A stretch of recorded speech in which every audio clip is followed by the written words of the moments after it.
Hello दोस्तों, आज हम बात करेंगे कि कैसे हम ईश्वर की बनाई दुनिया में यहाँ जो कुछ भी हो रहा है उसे स्वीकार कर लें।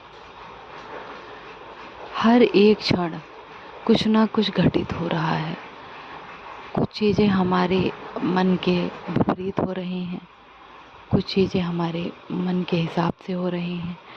तो जो चीज़ें हमारे मन के हिसाब से हो रही हैं, हम उस क्षण में बहुत खुश हो जाते हैं।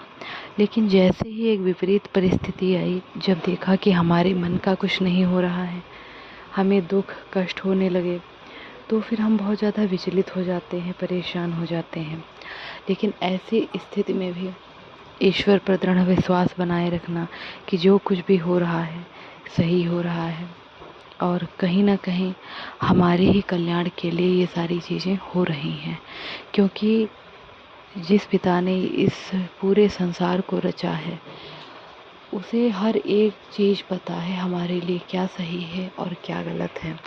हम भले हमें उस चीज़ में उस क्षण में चोट लग जाए, हम बीमार हो जाएं, हमारा कितना भी अहित हो जाए, लेकिन परमात्मा को ये पता है कि शायद ये जो कुछ भी हो रहा है, हमारे लिए किया जा रहा है, वही हमारे बेस्ट के लिए है।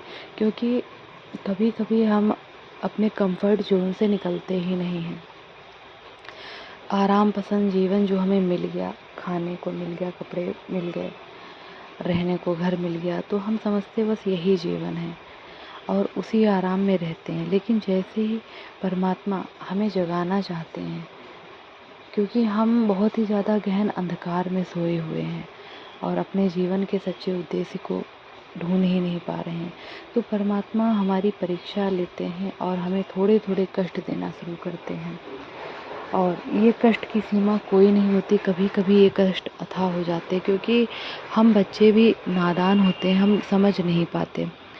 फिर कभी कभी देखा होगा किसी व्यक्ति का पैर टूट गया, तब पहले हाथ पैर से वो पूरा मजबूत था, लेकिन किसी व्यक्ति का अचानक एक्सीडेंट हुआ और पैर टूट गया, तब क्या होता है, उसका सबकॉन्शियस माइंड बहुत ज़्यादा जाग जाता है और फिर व्यक्ति बहुत ही ज़्यादा आत्मचिंतन करने लगता है।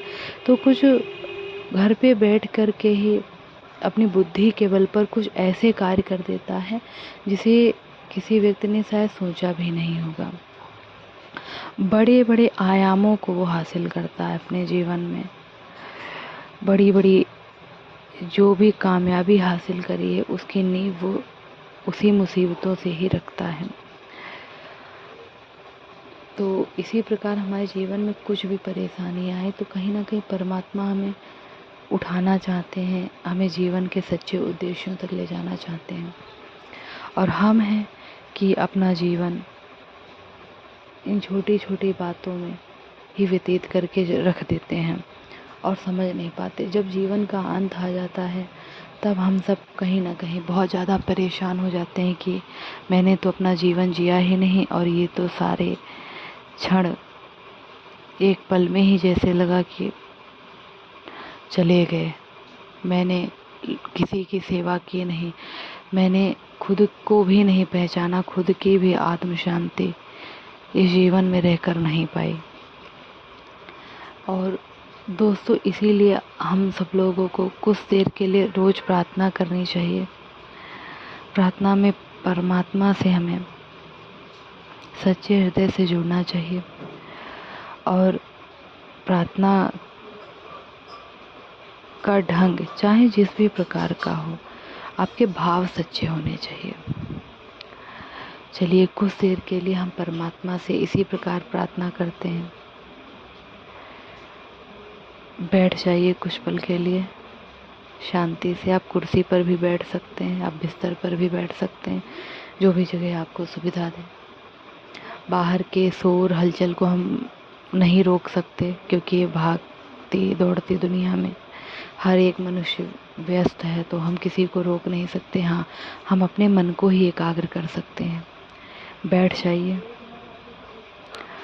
और कहिए ईश्वर से, हे ईश्वर, इस दुनिया में, इस संसार में जो कुछ भी हो रहा है, मैं अच्छा या बुरा नहीं समझ रही, या समझ रहा, लेकिन हे ईश्वर, आप सब कुछ जानते हैं। आपको मेरा कल्याण पता है किस चीज़ में है। आप ही इस दुनिया को देखिए, यहाँ जो कुछ भी घटित हो रहा है, चाहे वो मेरे मन के अनुकूल हो या विपरीत हो, आप मुझे उसे स्वीकार करने की हिम्मत प्रदान कीजिए, साहस प्रदान कीजिए। हे ईश्वर, आप जीवन के प्रत्येक क्षण में हैं। मैं हर एक मनुष्य में आपको देखती हूँ, हर एक प्रकृति के छोटे छोटे जीव में मैं आपको देखती हूँ। आप ही का वास है। मुझे नहीं पता कि मुझे किसी के साथ कैसा बर्ताव करना चाहिए। मैं जाने अनजाने यदि किसी का भी दिल दुखा देती हूँ तो हे ईश्वर, मुझे माफ़ कर दीजिएगा। आप जीवन के प्रत्येक क्षण में हैं। मैंने यह महसूस किया है, जब भी मेरे जीवन में बहुत ही कठिन दिन आए हैं, जब जब मैं मुश्किलों में पड़ी हूँ, तब तब कहीं ना कहीं एक रोशनी की किरण जो मुझे दिखी, वो परमात्मा आप ही के द्वारा भेजी गई थी, और आपने मुझे डूबते से बचाया है, मेरे जीवन को बार बार उठाया है। परमात्मा, आपका कोटि कोटि धन्यवाद, आपका कोटि कोटि धन्यवाद।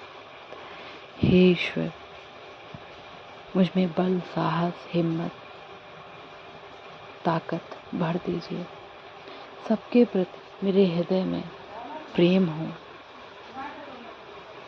सबके प्रति दया भाव हो, करुणा का भाव हो, स्नेह हो, और जीवन की हर एक परिस्थिति को मैं स्वीकार कर पाऊँ, ऐसा आशीर्वाद मुझे प्रदान कीजिए। धन्यवाद ईश्वर, धन्यवाद हे परमात्मा, धन्यवाद।